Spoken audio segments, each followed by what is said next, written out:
So I'm Diana White, president of the school board.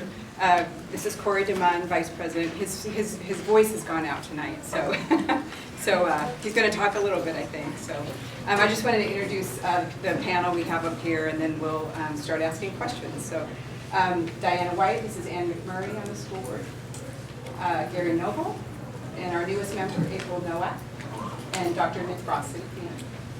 And on my left, I have Senator Marco Lias, and our newly elected Strom Peterson from Edmonds, Ruth Kagi, and Derek Stamford, and Louis Moscoso.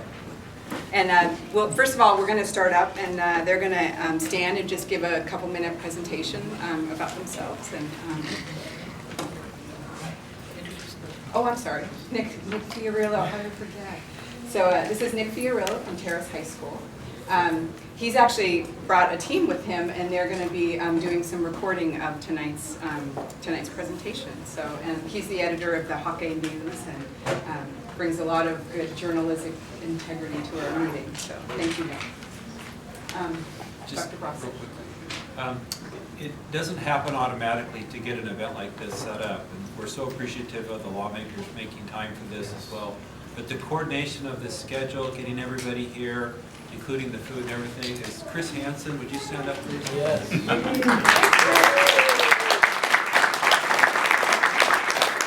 was a great support to our school board and myself, so we really appreciate it. Thank you. So why don't we start off? Marco Lias, if you could please just tell us about yourself. Sure.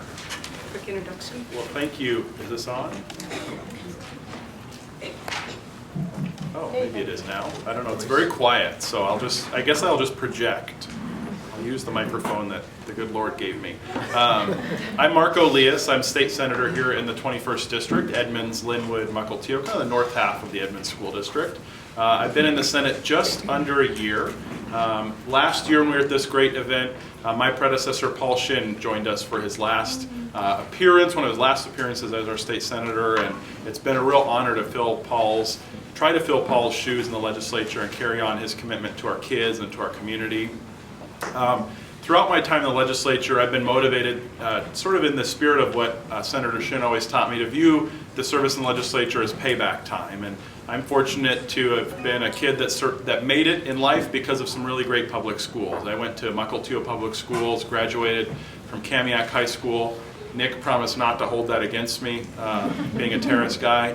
And it was those great public schools that helped me get launched in life, get on that path towards college, learn those vital skills that I needed. And so I viewed my time in the legislature as an opportunity to make sure that other kids have the same chances that I had to learn and succeed and grow. And that's meant tackling issues like school bullying to make sure that our kids are safe and can focus on their education.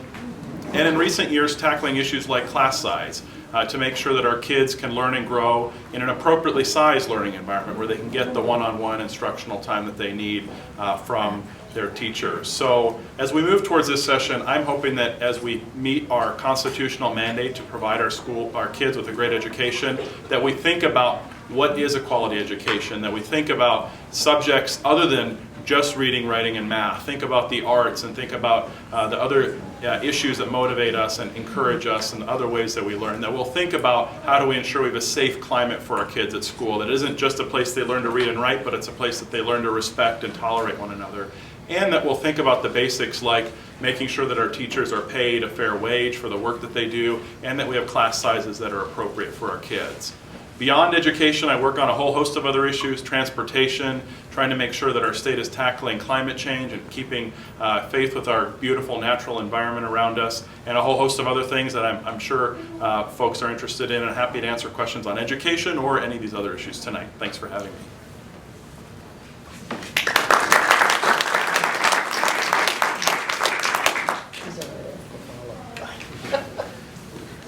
It's never fun to follow Senator Lias with one of these. My name's Strom Peterson. I'm a freshman. I just spent a week in Olympia, and it's the first time I've had homework in a long time.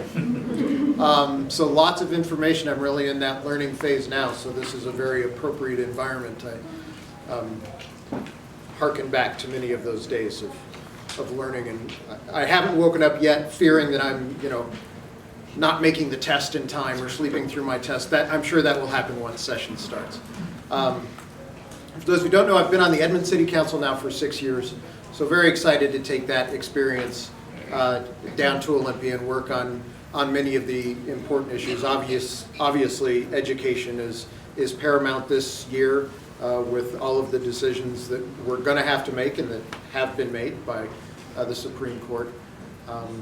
And so I'm excited just to to be a part of that process. One of the reasons I ran, people ask me, well, why do you want to do this? And I really believe in government. I believe government works or can work and needs to work, and that we need people that are committed to that. And I know that my fellow folks up here and on the school board are committed to that, and the people on the city council. So it's important, and all of you, for coming out to these kind of things and asking questions. And because even tough questions, we know that that's a means of support for us, because you're paying attention, you care, and we need that to keep us going when things are tough and we're feel like we're beating our heads against the wall. It's that citizen engagement. So I really appreciate that. Some of the committees that I hope to be on, the Environment Committee, I've done some work with that in Edmonds. Capital Budget, which is trying to figure out how to spend money on some important big projects, whether it's a new roof for a school or for our Edmonds Center for the Arts or anything like that. And then local government. I want to take my experience and really help create that dialogue. So not only will you come to forums like this, but you might go to a Tuesday night meeting in Edmonds if you have an issue that you want to address the city council. We have some people that have done that in the audience very successfully. So I'm thrilled to be here. I look forward to the questions, and thank you all for coming.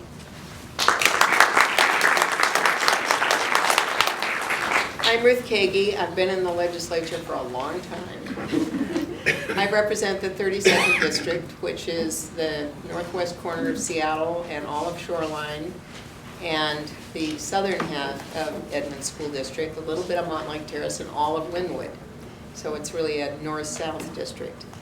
I chair the Early Learning and Human Services Committee. I came to the legislature from a lot of community work with schools and with children's issues. I was on the Shoreline Site Council. My daughter went to Shorecrest, and I was on the Site Council there, so I was very involved in public school policy and funding. And I also was Vice President of League of Women Voters of Washington. And I, in that position, lobbied as a citizen on child welfare issues, on child care, on trying to make our foster care system meet the needs of foster children more effectively. So I really am so grateful that I am chair of the committee that really has responsibility for those areas that I care tremendously for. This next session is going to be tremendously challenging. We have not adequately funded education, K-12 education, and must do that in the next session.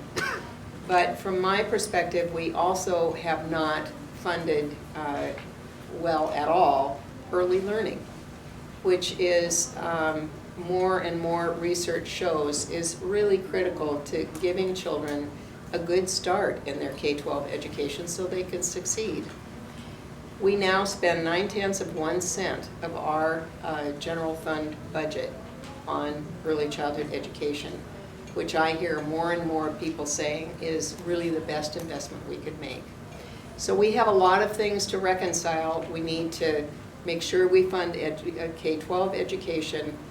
From my perspective, make sure we fund the early childhood education that will get the best results from the investments we make in K-12. And we have to protect the safety net for our children and families. Our safety net programs were devastated during the recession. And we found out last year that we have almost 30,000 kids who are homeless in our K-12 schools. So if we cut the very programs that are barely keeping families afloat, who are very poor, we're going to feel the consequences throughout our schools and our society. So I personally am going to strongly support efforts to raise new revenue so that we can fund our social safety net and our educational needs at the same time. And we cannot do it without new revenue.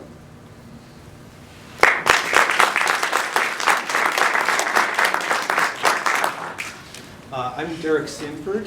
This is I'm going to be going into my 5th year in the legislature, representing the 1st District. The overlap with this school district in the 1st is Mount Lake Terrace, Briar, and a little bit of some of the Bothell areas, I think. Outside of the legislature, in my professional life, I'm a statistician. I spent a lot of years in college and got a PhD in statistics at the University of Washington. So that's the background that I take with me to the legislature. In the legislature, I serve on the Business and Financial Services Committee, the Agriculture and Natural Resources Committee, and I'm vice chair on the Capital Budget Committee, which Strom mentioned. That's where we make our long-term investments in the state. And that includes everything from sewer systems in little towns across the state to new buildings at the University of Washington. And also that's where we talk about the state support for school construction for K-12 schools. A big impact that we have on education, on providing the facilities that are needed. And I agree with some of the previous comments that we have not funded these things enough. In addition to the operating side, on the capital side, we're falling behind as well, and we need to catch up. And especially as we look at making new investments in smaller class sizes and better educational experiences, we have to have the facilities. Good evening, my name is Luis Moscoso, and two of my sons graduated from Mount Lake Terrace High, so it's here. And so I know a lot about the school district. I've lived here in the county for about 38 years. I'm originally from the Midwest, born and raised in Iowa. And I retired about 5 years ago. And my predecessors were retiring the same year, and they talked me into running, so here I am in the legislature. Derek and I were elected at the same time, so we're seatmates. The other part of our district that's not part of your school district includes Bothell, a little bit of Kirkland, and some of the unincorporated areas north of Woodinville, if you know that part. I was just reappointed co-vice chair on transportation in the House, and I think some of you should know of our transportation problems because you're out there trying to get around from day to day. As Representative Kagi said, we've got to do something about finding revenue for schools as well as for transportation, because it's not an either-or kind of thing. So we really need to talk seriously about raising revenue. And a lot of people in this state think that, I'll just say the I word, income tax. And I've got no problem with that. Most of the states in this country have an income tax, and they have a lot more revenue to work with to get the job done. So when people say, I don't want to pay income tax, you just remind them, well, great, what do you want me to cut? Because there's a lot of wealth in the state that we're not asking to pay their fair share, whether it's individuals or corporations. I know that's a hard political question, but those are the things we have to face. Because if we don't do that, then we're taken away from schools and a lot of social services that we need in the state. The other two committees I'm on used to be called Government Accountability and Oversight. It's been changed to Commerce and Gaming now. We cover things like the Liquor Control Board, gambling, lottery. Let's see what else. Oh yes, marijuana, by the way, too. And I knew I'd get a chuckle out of you. But I have to tell you that, being as old as I am and going through college and having had some experiences back in the 60s and 70s, that we can't be looking for our Cheech and Chong moment, okay? We've got to be serious about this marijuana issue, serious about making sure that young kids understand the problems with that, especially young men. That I really believe that just because I may have done something when I was a teenager doesn't mean you should do it. When you're 21, fine, that's your choice. But like alcohol, This is something you've got just to be aware of, and please wait until you're older to try, okay? I know none of you have seen it, been around, but I'm sure you've heard your parents talk about it, because they're my age or a little bit younger, and they may have experienced that. The other committee I'm on is public safety, and this is something I got in also by accident. My friend Al O'Brien, previous legislator from Mount Lake Terrace, I went to see one of his last committee hearings, and I heard about this problem with youth gang violence, and I wanted to work with that. Because about 20 years ago, I was a volunteer and then a board member with the Neutral Zone over in Mount Lake Terrace. I don't know, other than any of you kids heard about the Neutral Zone, but it was an anti-gang program we had in Mount Lake Terrace back in the 90s and a little bit after that. So I'm really concerned to work with public safety issues. Some of the issues around the violence now in Ferguson and New York. I am trying to have a work session on the militarization of police. Not because I want the police to be a target, but I think we have to ask ourselves, what are the weapons and tactics that our law enforcement are using? What's the difference between a warrior and a guardian? And I want this to have a civil discussion and dialogue so we can tell our law enforcement what we really want them to do, how we want them to behave in the community. So this is not about beating up police, because I'm asking law enforcement, I've already done this, we're working on this already.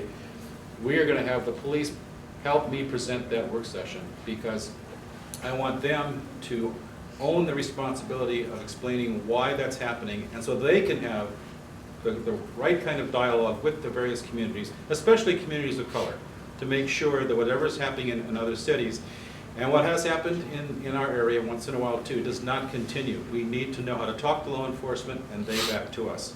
So any issues like that you may have, please call my office, and I'd love to have your input as students, as parents, teachers, and from the school district. Thank you.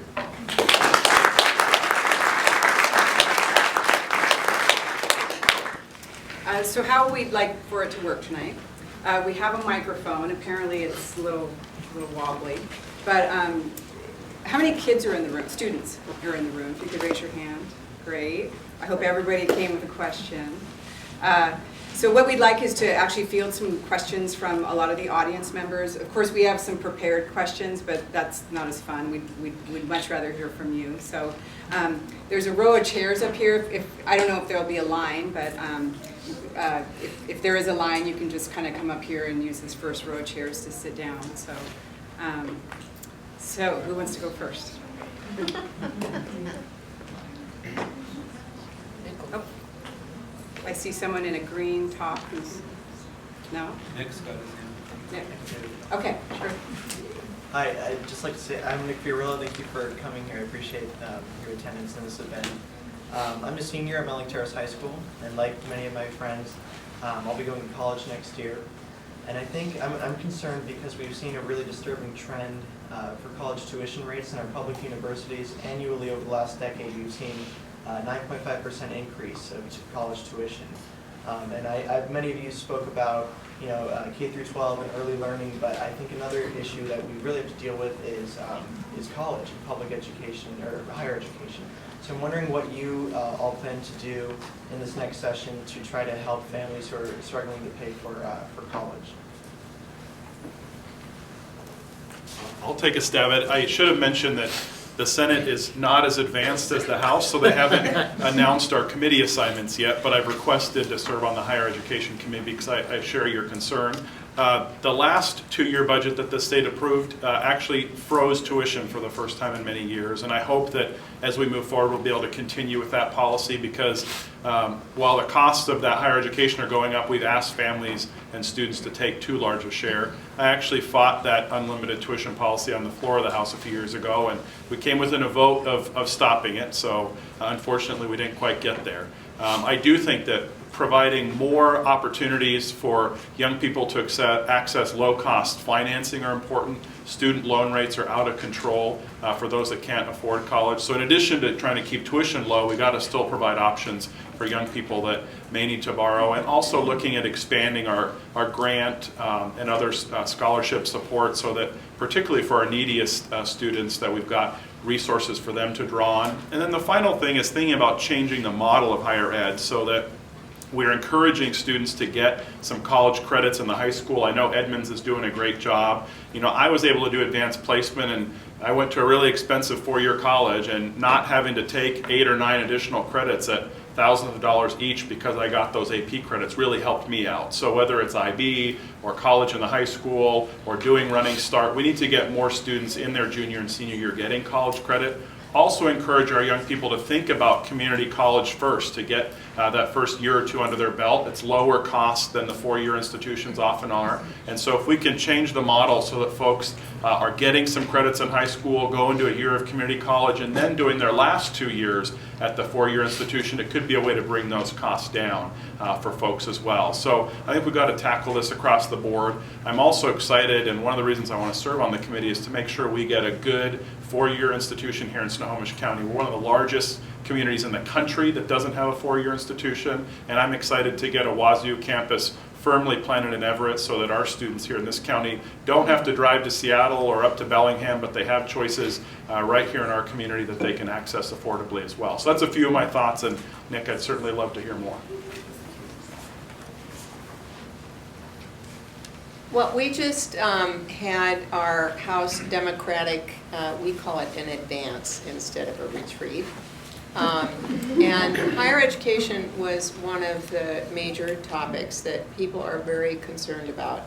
And what Senator Leah said about really looking at how we can use students' time in high school if they want to take college classes, and really support that transition to college so that they can take advantage of those high school years. Also getting students to the point where they don't have to take remedial classes when they get to college. That really uses up a lot of resources and has got to be frustrating for a student to get out of high school, get their degree, and then have to take remedial classes. So we're focusing on those things as well as tuition. We all recognize how significant the tuition increases have been and that they've really harmed the equal access to college education. And this last 2 years when we were able to freeze tuition, we would like to do that again at a minimum, but we have got to come up with funding to provide to the institutions if they're going to be able to do that. So there's a lot of work going on trying to identify a funding stream that could be used to assure that higher education, that tuition does not continue to go up.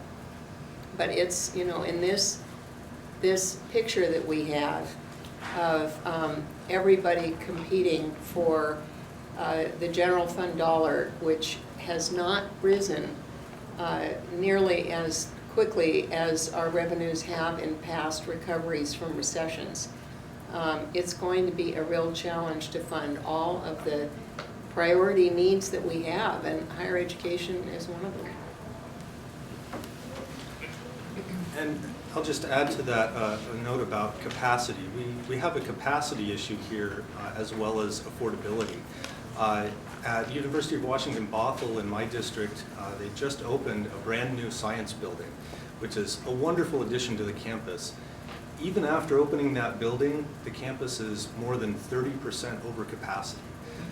So our campuses are trying to step up to this challenge and pack in as many students as they can to offer that opportunity.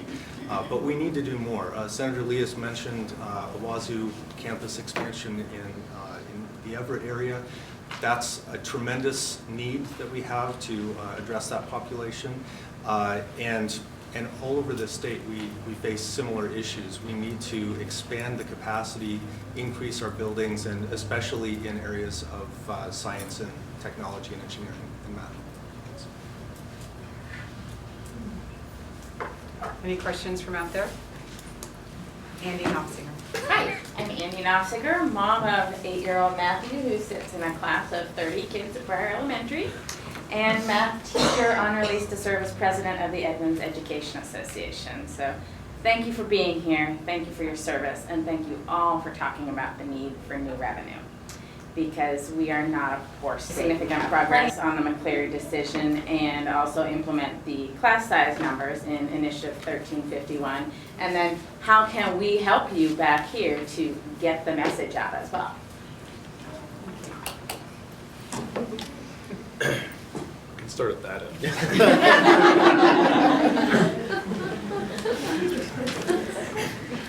I should have said something before about the education, but I think it was well covered. I just want to ask one question. Do we have any dreamers in the room? Sure. Yeah, sure. Okay. Because, you know, it was wonderful to pass the DREAM Act, or some people call it the Hope Dream Act.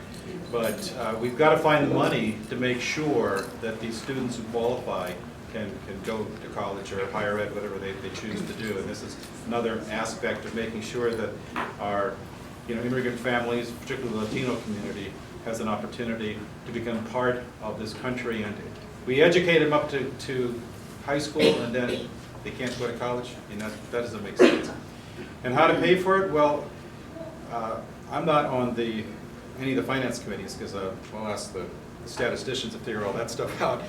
But we got so many problems, as you alluded to, with the wealth in this state, the way we collect money. We put all the effort on the sales taxes for the most part, and that's not enough to keep things going, especially during a recession.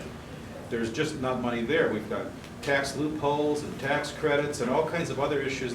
Favors we've done for corporations, which, great, give us jobs, but also pay your fair share and find a way that all employees and their families can benefit from having these wonderful corporations in the state of Washington. We need to look at all of these issues to see what we can do. It's going to be difficult because, as I mentioned before, the income tax, the people of the state have made it pretty clear they don't want an income tax.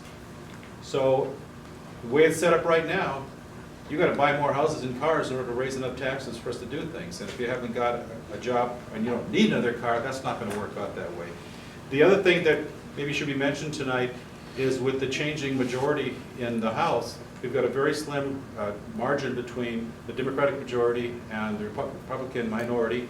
And in the Senate, it's just the opposite of that. We're going to have to figure out how to make some compromises and get some deals going, because some of the partisan and ideological extremes that have prevented us from getting to go here cannot last any longer. We cannot go down there and do nothing, and especially go into special sessions for early spring and perhaps in the summer, which some people are predicting. My feeling is that we know we've got tight majorities. Let's get some work done. Let's put everything on the table and figure out what we can do. You've got to go talk to your families, your friends and neighbors, your bosses and everybody else, and make sure that they know that they have to support what we're asking them to do so that we can raise the revenue.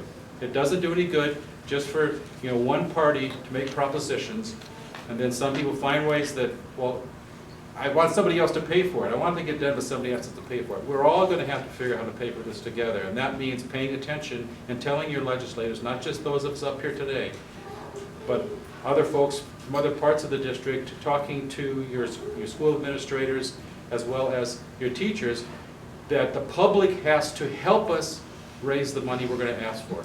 Because it's not just about the political courage to ask for that. You've got to make sure that we feel you standing behind us so that we can take those tough votes and put the pressure on whoever might be against doing this kind of thing. Because otherwise, you're the ones that suffer further if we don't have the courage to put out the kind of legislation that's going to raise money any way we can. Some ways might be better than others, but we're going to have that conversation, and we can't back away from it. It's going to be a tough session. You're going to see a lot of stuff in the news. Please pay attention, and please talk about this at the dinner table every day, because your help will make this happen.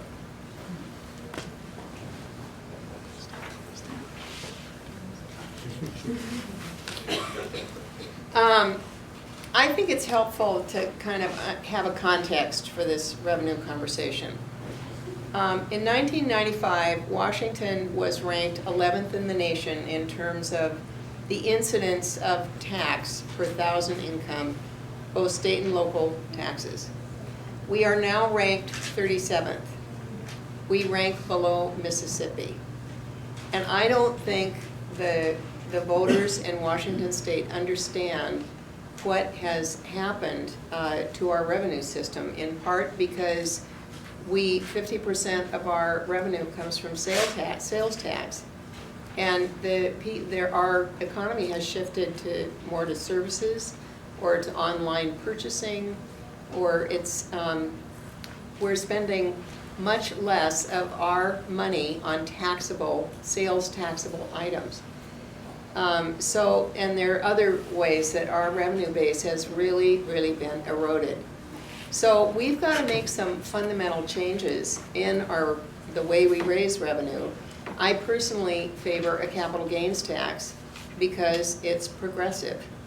We have the most progressive tax structure in the entire country.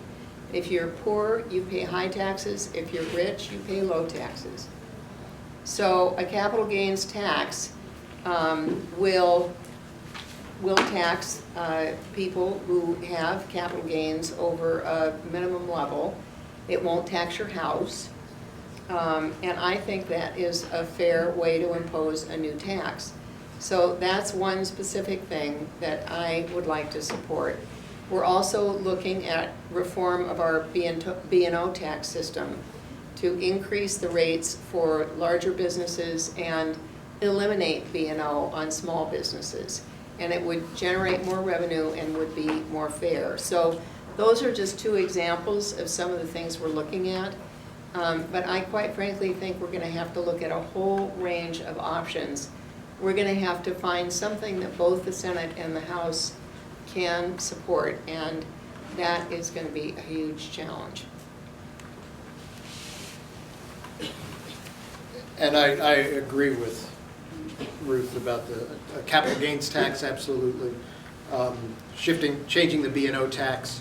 We're also looking, and the governor will be proposing an idea of kind of a pollution tax, and something that we've talked about to try to raise revenues. But I think what's really important, I think Louise kind of touched on this about as you listen to this session going on, and Andy, you I think kind of said this in your question, when the voters, when you passed 1351, you knew it was going to cost money. I have complete faith that those people that voted yes, well, and I think a lot of people voted against it because they were worried about it costing money. So when it does come to these discussions and arguments, because they will turn into arguments about revenue, those of you who voted for 1351, please, as Louise said, back us up. Make calls, talk to those that are wavering, or talk to those that say we don't need new revenues, because you knew smaller classes are going to cost more money. We know smaller classes are going to cost more money. And we know that we just don't have it. We've had 7 years of horrible recessions that we've cut and cut the safety net. So we need more revenues. And we're going to count on you to help us make that phone call to another legislature that may not agree with that. You probably have a pretty friendly audience up here. My good friend Marco's probably going to have the toughest time talking to his colleagues. Oh, yeah. But as Louise said, we have a thin majority in the House, and people are nervous when it comes to asking for more revenues. So please support your schools, you come out for things like this, and we're going to need that kind of backing when it comes to a lot of the different options that we're looking at. There's not one big, shiny option, but there are a lot of little things, and there are going to be some tough conversations. So please ask us the questions, and I'm certainly going to learn a lot. But if you're there we're all in this. If you're there behind us, supporting us, that's going to make a huge difference. I'll just add, there's a lot of great thoughts here. I think what we haven't heard emphasized, and I know that all of my colleagues agree with me on, is that revenue is the place we end up. First, we're going to be looking for efficiencies in our existing budget to make sure we balance the budget that way. The governor has a lean initiative that's found some efficiencies in state government. So we're going to cut spending on things that doesn't need to be spent. We're also going to continue to look at things like tax loopholes that aren't serving their purpose to make sure that everyone's paying fairly into the system. We also are hoping that Congress will allow us to charge sales tax on online sales regardless of where you are in the country. That would bring in dollars. So there are some ideas we're looking at first. But all those ideas don't add up to the gap that exists in our budget, and that's why we're going to end up having to talk about revenue. But I hate, the question was about revenue. I hate people to think that, oh gosh, you just want to go out and raise our taxes. No, we want to do a lot of other things first, and then at the end of the day, there's going to be $1 billion or $2 billion hole, even with all those efficiencies and other things. I think that the governor's carbon pollution charge or assessment or tax is going to be a really creative solution. You know, the challenge with an income tax or sales tax or capital gains is they tax things that we actually want people to do. I want people to buy and sell things. I want people to make income. I want people to invest and make capital gains. The tax is there because we need to fund good things that are happening on behalf of the people. Carbon pollution is the opposite. I don't want any of that. So just like the liquor tax and the cigarette tax and marijuana tax, I think the biggest sin that we've got out there is the carbon pollution that we're spewing into the atmosphere. So let's tax the heck out of that, try and get that out of the economy, move us to a clean energy economy, and at the same time help support education, help support our transportation system, help support these things we want. So if we can find a way to tax the things we want less of and use those resources to fund things that are important to the people, that would be my first choice. But we're going to have to get creative and look at all these options.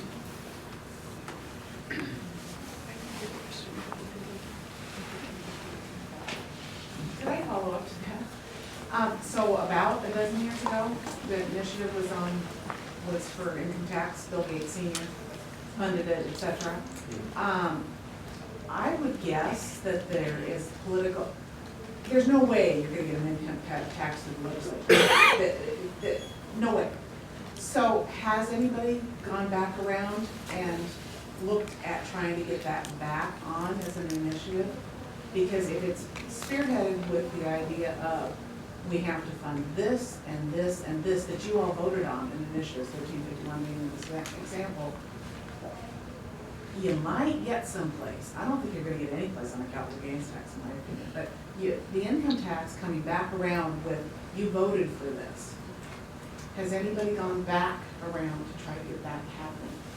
It felt like a dozen years ago, but it was actually only 4 years ago. And so I think that the message from the public is, yeah, it was only 2010. Time flies when you're having fun. No, I think that it's been so recent and it failed so lopsidedly that I haven't heard a lot of folks out there working on it and that was just on high income earners. And so I think, message received, we're going to focus on other approaches because we got a gap to fill this year. But if you've got a couple $1 million and want to run the initiative, go for it. Not there, although the capital gains tax is awful for somebody who's held assets for 30 years. So you've got an inflation adjusted or it will never go anywhere. So. I have a suggestion for some spending cuts.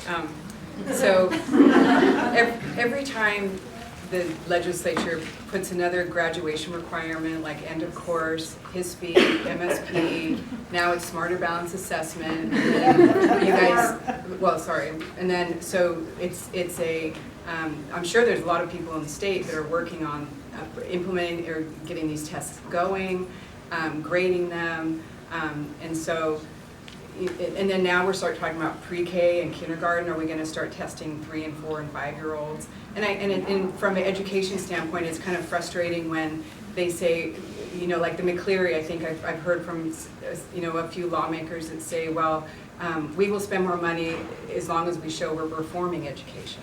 Have you heard that? That you want to show reform? So, tell me about that. Do we really need to show reform? Or because right now we've lost a whole generation of kids that have had to get an education, on a shoestring budget. And my kids are in that generation. And so we can't waste more time on changing graduation requirements every other year and spending money on it, because that money we spend comes out of our state budget, and that could have gone to education. So that's just one idea on how we could reduce spending. And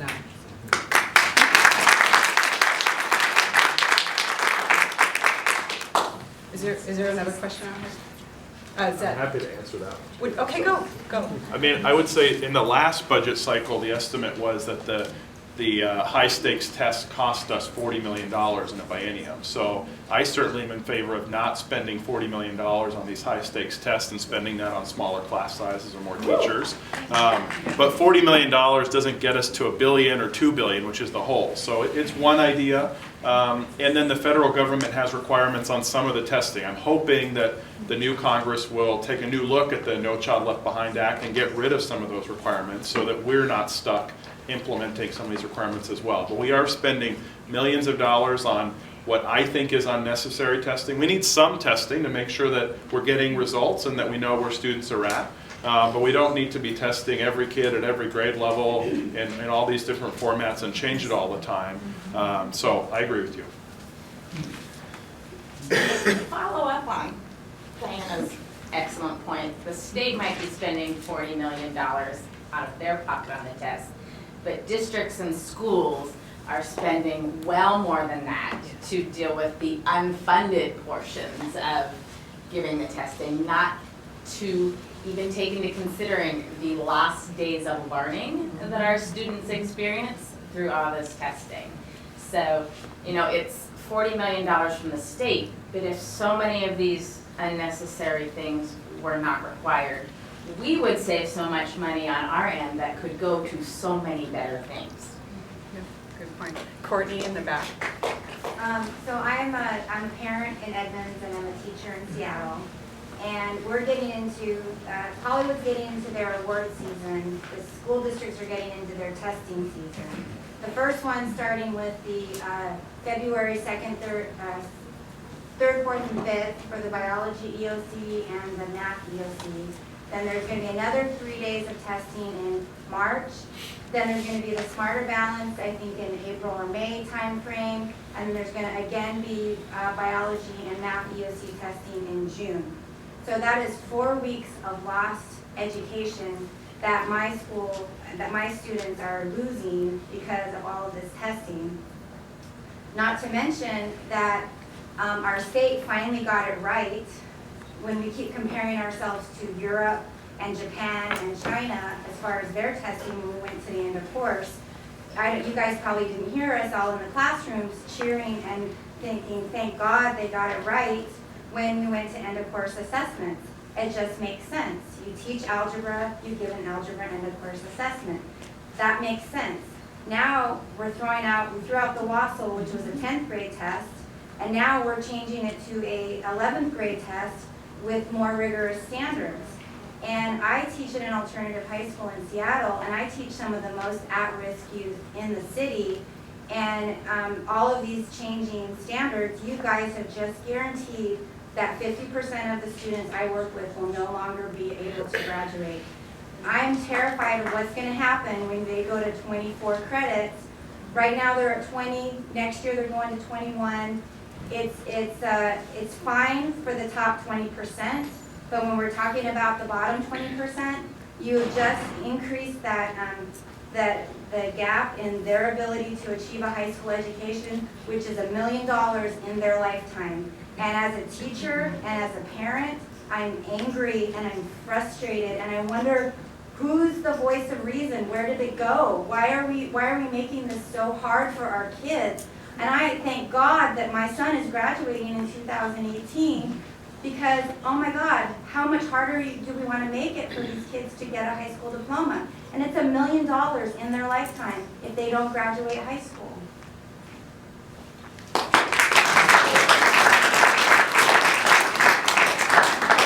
So I'll try to respond to that a bit. I think you hit on a really important point in some of these discussions, which is micromanaging. I feel the state goes too far in micromanaging what the school districts are doing. And we see that play out in a lot of the testing and in the constant change. Every year the legislature goes into session and there are lots of people with lots of ideas and they want to change everything and start a whole bunch of new stuff. And then the next year, the same thing happens again and it just gets layered and layered. And we do need to have a better process somehow of calming that down and saying, if we have a good idea, let's try it, let's actually give it a chance to sink in, evaluate it, and see if it's working. Yeah. When are you going to bring the college graduation requirements up to meet what students will actually need in college and the workplace?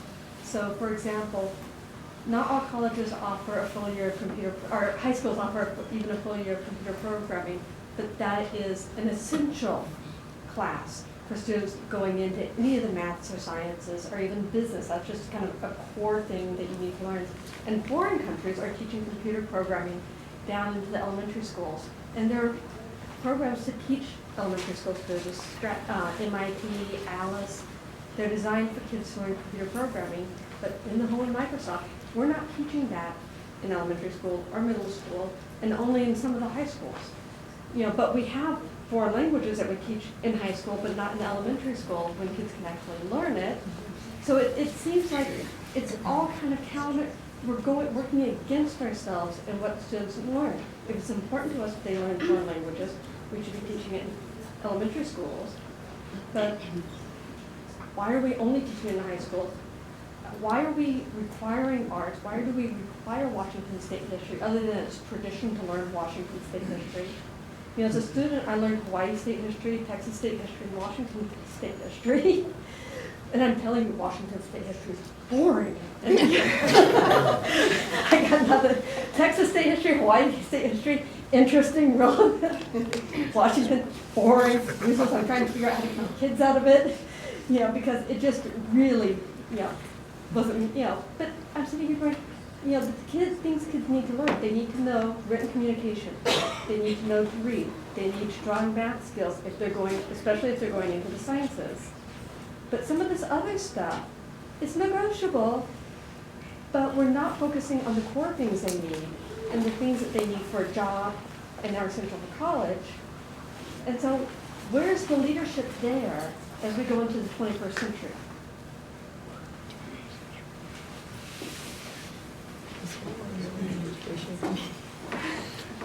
Anyone? I'm afraid none of taking us a are poll. on Nobody's the education committee. committee. So we're not experts on how these pieces fit together. Well, and I think that is an ongoing debate. What exactly is it that kids should have when they graduate high school? But I think also your question kind of gets to a deeper level. It's not just about what we require of all students. It's about what we have available to students. Maybe not every student has to take a particular thing like programming, like computer science, but shouldn't that be available to more students who have an interest in it, who want to go in that direction? And so having the ability to offer students what they need individually is such a critical thing, as you point out. Both for students who are going to go to college, for students who are going to go to maybe who are going to plan to go to community college, or who are going to go into in other directions. Kind of meeting what the students need. That kind of makes it a big question of what are all of those things and how do we make sure that's all offered. I think a big part of that is if we fully fund our schools, then they'll have capacity to do a lot more of that, and I think that's something we should do. But we seem to have gone backwards. When I was in high school, my high school had 2 languages, Basic and Pascal, which are, of course, ancient languages now. But, I was looking at, the district's offerings, and if you're lucky, there's 1 year of language computer programming, and that's now so fundamental. But isn't a lot of that determined by your school board? Okay. But, in the newspaper. If only we knew some school board members. Bragging that now all of our high schools offer computer programming. It's like, but they're only doing it via Microsoft volunteers. It's one of those, there's no leadership in the state. Well, I think there is a lot of leadership on trying to improve focus on STEM and on the science and technology skills that really will inspire students to get involved in STEM, in the STEM fields. But I also, I think, you know, the state cannot dictate the curriculum that school districts use. That is the school board's decision. So I think, you know, part of this is the leadership at the state level, but part of it is what your school district chooses to do in your district. But you do dictate the graduation requirements. But if you want to have Japanese taught in your elementary school, that is not the legislature's decision. Well, I know that there's that 24 credit requirement, that's a new thing, but, Which is for high school. yes. And I know that Dr. Brossett could probably best answer the question that you have, so. Yeah, I want to thank you for, it's a very complicated question, and I appreciate you asking that. And maybe I could take a different tact at it, and then we need to go to some other folks too, because we could probably talk about this all night and not answer it fully. But it was back in the 80s, I was in a master's program. I had hair at that time. And one of our class assignments was to develop a presentation and project, getting at the question that you asked. So I took a tape recorder and I went out and I asked 26 people, what should public education seek to accomplish? And I recorded their answers. I got 26 different answers. Mm-hmm. And inherent in that is this idea that if you imagine a target, the center mass of the target is what every student should know and be able to do. And that's probably the assurance that the legislatures would talk about, that the board would affirm, and you as parents would say, yep, every student needs to have those things. The next circle around that would be more of what we think of as electives. Would every parent want to have their student have everything exactly the same? No, there's a lot of things that you do as parents that you choose differently, from sports and music and different options in the process.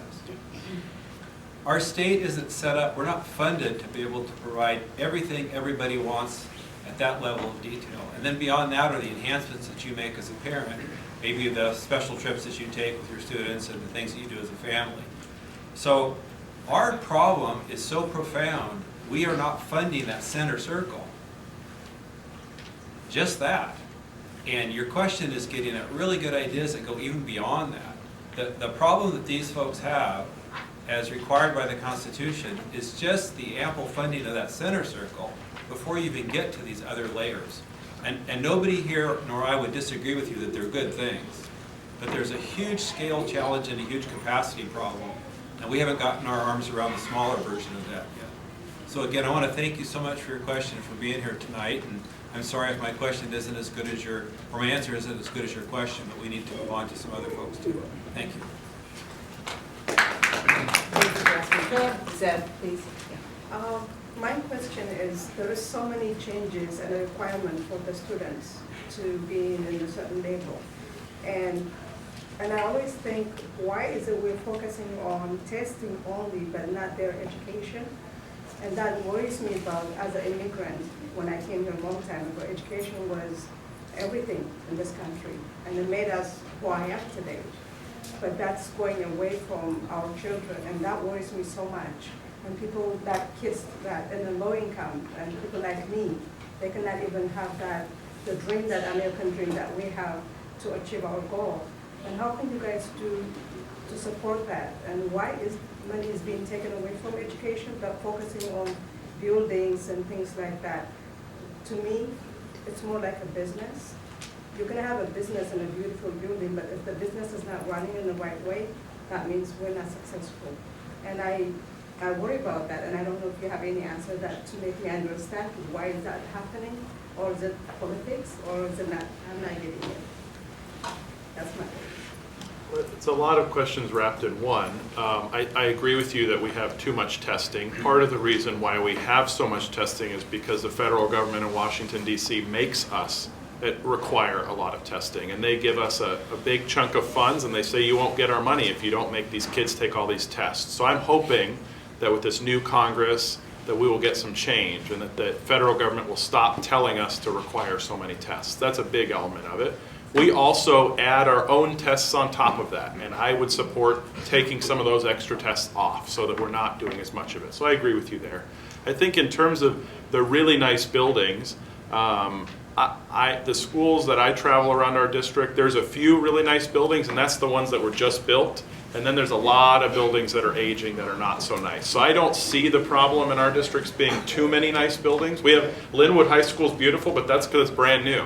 If you go to some of the other high schools, or you go to the high schools that aren't brand new, they do a great job, but I don't know that building or beautiful and over the top is a description of it. So I think that's part of it, is you see what's new and you think, gosh, why are they doing that? Well, it's because it's brand new. And at the end of it, you know, students need a safe, healthy place to learn too.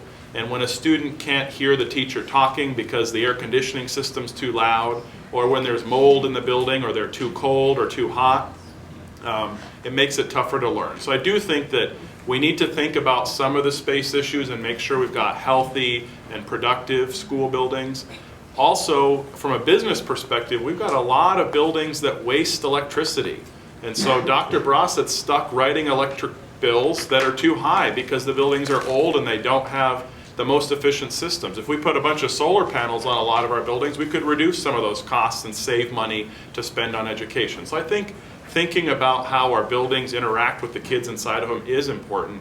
To me, the number one priority is having a great teacher with a small class so that they can do the job that they need to do. Unfortunately, education is not quite that simple. We also need some other resources and supports, and the state's trying to get to a place where we do all of that. We're not there, as Dr. Brossett said. We're not funding the core responsibility like we should, but we're making progress towards that. And the Supreme Court has told us that our mission is to get to a place where we are fully funding that basic education. But it's also going to take some of these other things as well. Go ahead. Hi, Could you stand, please? Sure. My name's Julie Patterson. I'm a guidance counselor at Mount Terrace High School. And I have a couple of things on my mind. One of them is, they kind of go together, the fact that,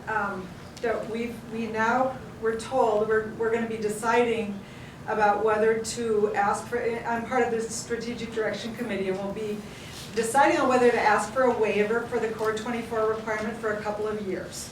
So the Core 24 is going to increase our graduation requirements in our district, and I think that's great. You know, you raise the bar and the students will raise with it, and the statistics I saw said that 79% of our students in our district already graduate with 24 credits. And that basically means that those kids took 6 classes every semester and passed every one of them, so they didn't fail anything. But then we've got the other 21%, I think those were the statistics we saw.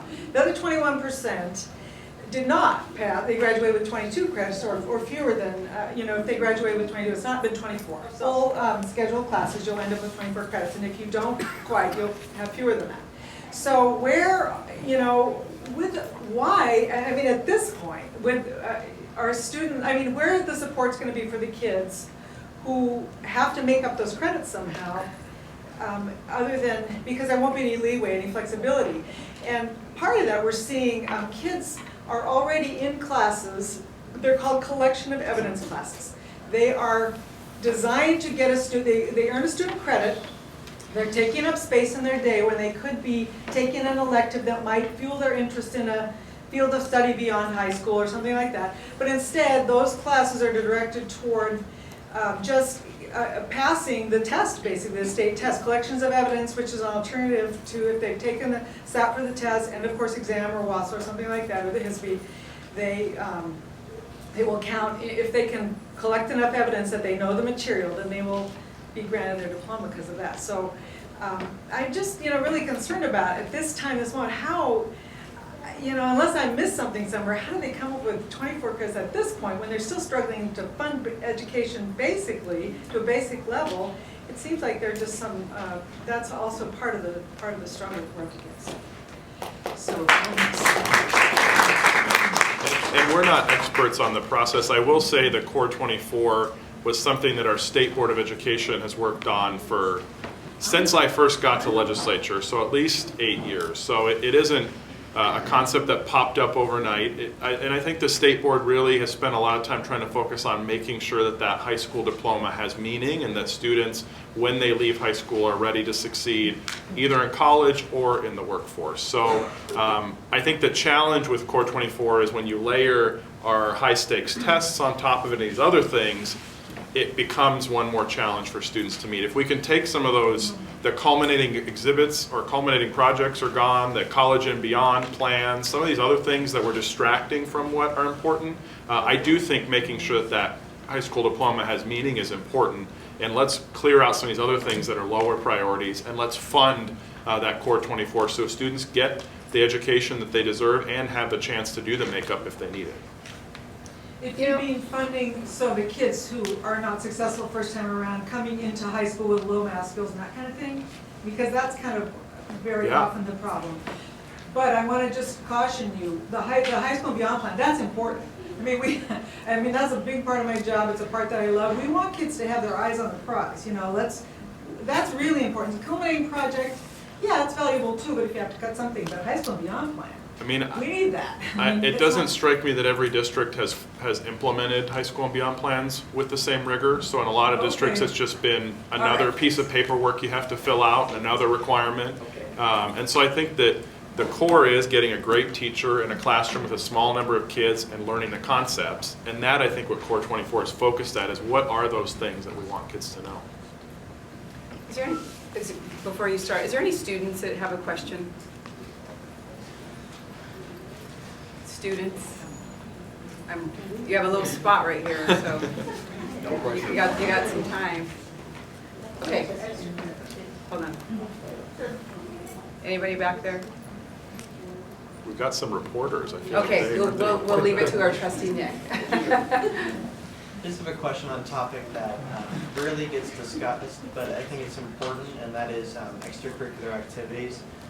Recently, with a federal guideline on school foods, you know, that's a lot of how extracurricular activities raise revenue so that they can, you know, do things and engage students. And I think a lot of, you know, personally, as being involved in the student newspaper, that experience has been more important than any single class I can point to in my entire high school experience.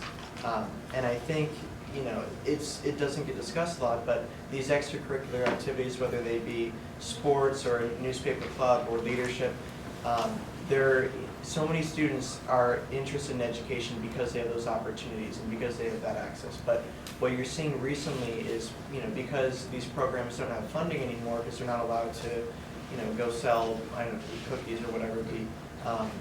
But that's what we've been having to do for so long, because there's really no revenue for funding a lot of student programs like this, or there's not enough, simply. And, you know, this issue is not really discussed a lot, because I know you're having just a hard enough time, you know, having enough classrooms and teachers, but a way, if you know, so many students hang on to education and love high school because of what they do outside of the classroom. So I think that, you know, it's important in your conversations in this to consider that as an option, because these federal guidelines have had a huge impact on the ability for student groups to, you know, to have funds so that more students are able to access them. You know, the people that can afford them and that have been able to afford them, they still are. But for a lot of people who, you know, they're from low-income backgrounds or their families aren't as wealthy, they just don't have as many opportunities. I mean, public education, that the idea that it's free is completely false. I mean, there are a lot of things that students have to pay for, and with, you know, these new guidelines, students are having less and less ability to do all the other stuff that makes high school what it is, and so great. So I was wondering, you know, what are your thoughts on that, and are there discussions about this specifically? Great question. Are you familiar with the smart snacks and the? I didn't realize that it had precluded selling some of these things. But, yeah. I mean, the way that our system is supposed to function is that the state is supposed to pay for basic education, and then school districts are authorized to go out and ask for levy dollars to pay for extras, whether it's co-curricular, extracurricular activities, things like that. But our system's broken, so Dr. Brossett's paying for school buses. Well, now he's not, but he's paying for basic education using those local dollars that should be going to pay for enhancements. So my hope is that as we get to 2018, which is our deadline to fully fund those basics, that then your local school district, as we're funding reading, writing, and math, the basic subjects that you need to learn, that your school district will have the ability to spend those local tax dollars back on local priorities like extracurricular or co-curricular activities. You're talking to a former debate student here, so I'm with you. It was that activity that gave me my connection. I know a lot of student athletes and student musicians, that's what keeps them in school. So these aren't extras in the sense of keeping students engaged, but going back to, I like Dr. Brossett's analogy of the target. Our job is to pay for the center of the target, which is math and reading and writing and those core subjects. And then your district can collect extra tax dollars to pay for those extras. We just have broken the system, so they're stuck paying for the basics and they don't have any money left over to pay for those extras. Hopefully we can change that equation and get school districts focused back on providing those local priorities through those local levies. I'll add to that too, just to underscore, I think a really critical point that you make there, that the educational experience is not just about the basics. And I mean, I'm thinking about a friend that I had in high school who graduated by the skin of his teeth. And when he was a senior, he had a lot of challenges in his life at home. And one thing that he just really loved was photography. And there was a photography class at my high school. And every day he came to school to go to photography class. That is what kept him focused, what kept him engaged. And if he didn't have that, I don't think that he would have been there. And so I just want to underscore the fact that it's often those other things that are outside that core of what we need to focus on that still have a huge impact on student engagement and getting students to really think about their future and things that they're passionate about. And so we can't lose sight of the importance of that. In the back with a black. Hi, I'm Soraya Alpori. I'm the history teacher for the Edmonds School Academy. And I kind of want to go back to the Core 24 concept because in e-learning we have a lot of students who came to us because the normal high school wasn't working for them, either because they have severe health issues or because they spent all their time talking and they need to be able to focus, or because they got into drugs or they got expelled. And so with our full-time students, almost every single one of our students graduates with the minimum 22 credits. But if they, got expelled for whatever reason, they lose an entire semester of credits, that means they're down 3 credits. They can't graduate on time. But they're only allowed to take 6 classes without having to pay extra for another class, and they can't take summer school without having to pay for it. A lot of our kids are very low income. So my question is there going to be any support for kids that just can't graduate on time given the math? Or, how can we help these kids graduate on time? Or are they doomed to be 5 or 6 year seniors? Yes, there are supports. I mean, we're not the experts on exactly what the structure of Core 24 is. None of us are on the K-12 committee. So yes, there are supports. The state funds alternative learning experiences like online and non-traditional learning. I would like to see us funding extended learning opportunities after school or before school or in the summertime, but we're not there yet right now in terms of funding. I think maybe Dr. Brossett would know more about kind of how we help credit recovery. Unfortunately, we're not the right people to ask those really detailed questions to. Yeah, there's a specific answer, which is, really trying to figure out what the kids need and provide some extra support. Your program is actually part of that. But what's happening, there's a theme to all this. If you think of the federal requirements for schools as fingers that just jet into the state and jet into the districts and to the schools. And then you've got the legislature, even beyond the folks that are here, is another set of fingers that just come in from another angle. Then there's a state that's all messing up with what you as teachers are experiencing. And that's the part that almost feels diabolical, because we can't sort it out. We can't stop all the intrusion. I mean, I've even wondered, as controversial as this would be, couldn't the states just simply say to the feds, no, we're not going to accept your money, or the strings that are attached. We'll cover that somehow locally, and do some sensible feeding of kids, and do some sensible support for at-risk learners, and just get some sense of common sense back in the mix in terms of even the testing part. But I don't know what the magnitude is. But see, we just right now either lack the courage or the authority to change the conditions we're working in. So we're sort of turning towards each other a little bit to try to sort this out, and there's got to be a timeout at some level. Yeah, in the back of the white. I have a question about some of those fingers. The American Statistical Association issued a report on the value-added model for educators' evaluations. And I know, and I'm thrilled at the way the legislature responded last year, but I know you were not forced to take a vote on that. And this is very hypothetical, so I'm wondering if you would be willing to comment on your feelings about the value-added model in teacher evaluations, if one test given on one day should determine the value of an educator. I'll just answer quickly that the Senate did get to vote, and I voted against requiring tying test scores to teacher evaluations. So I got to vote. These folks, he didn't get to vote because he wasn't there, and then the rest of them didn't get to vote because the bill didn't come over. We had a lot of teachers come down to Olympia and talk to us about what was wrong with the teaching requirement in the bill we were considering. And the fact that the teacher evaluation would be tied to tests that are given in the 4th and I think the 8th grade. I mean, it was like 2 years, and teachers are teaching 13 grades if you include, kindergarten.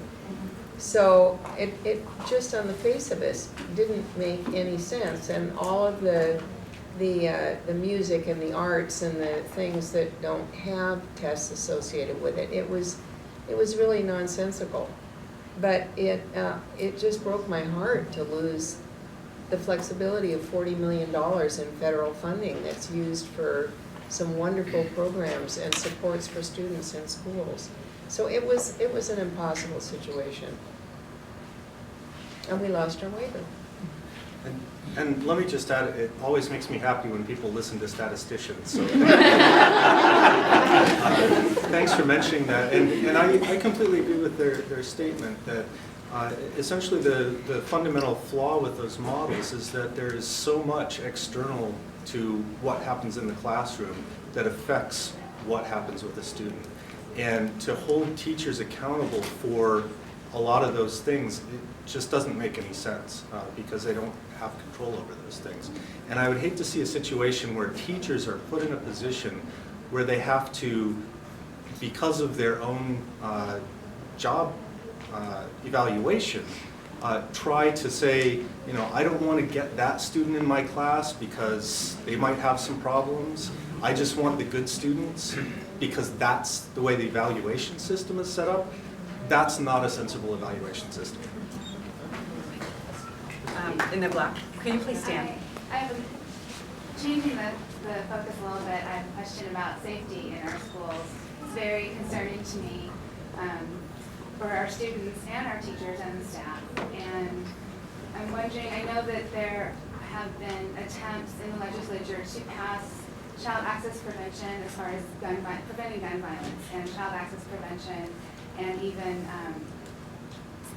more legislation tightening the gun regulations. We had some success in 2013 with 1840, and then this year with passing Initiative 594. And I'm wondering, given those victories, what does it look like? Are there plans for more things to come through legislatively? Child access prevention, I think, is a huge one. We're really seeing that has a huge effect. And what do you think it looks like for success in passing something like that? Well, I sponsored the bill last year, and it got a hearing, but it didn't get out of committee. I'm really hoping that the vote on 594 will help some legislators understand the importance of this to the public. But I met with a Republican senator today to talk to him about the bill. And 594, I think, has resulted in both Republican caucuses feeling like they do not want to touch gun legislation this next session. So what I'm doing, I am going to reintroduce the bill. I'm going to change it to put in an intent section that talks about accidental death and injury by children accessing guns. Suicides, we rank number 2 in the country in youth suicide.